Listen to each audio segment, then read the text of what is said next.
Christians, it is absolutely mind-boggling how many of us are incapable of understanding basic biblical truths.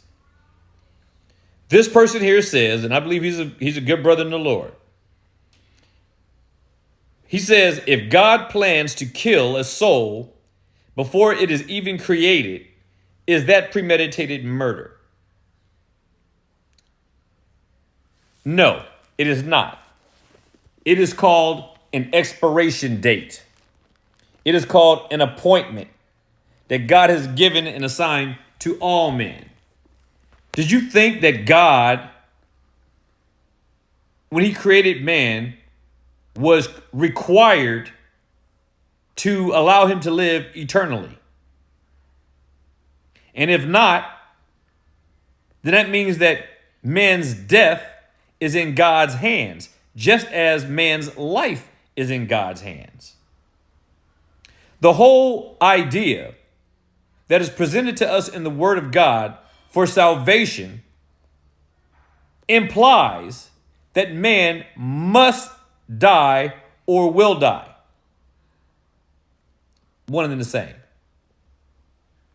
Why would there be a need for salvation? Why would there be a need for Christ to facilitate that salvation if man were not going to die?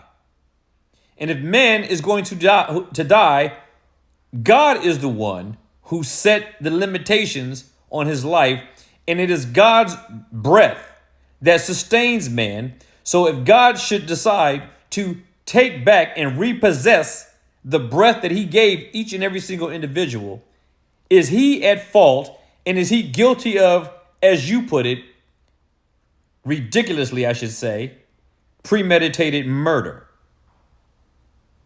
Look at this verse up here in Hebrews 9. It says, and as it is appointed for men to die once, but after this, judgment. Notice the word appointed.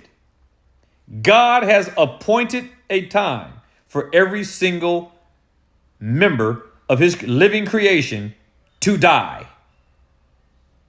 You call it premeditated murder? I guess you could call it whatever you want to call it. But God kills millions of people every day for one reason and one reason only.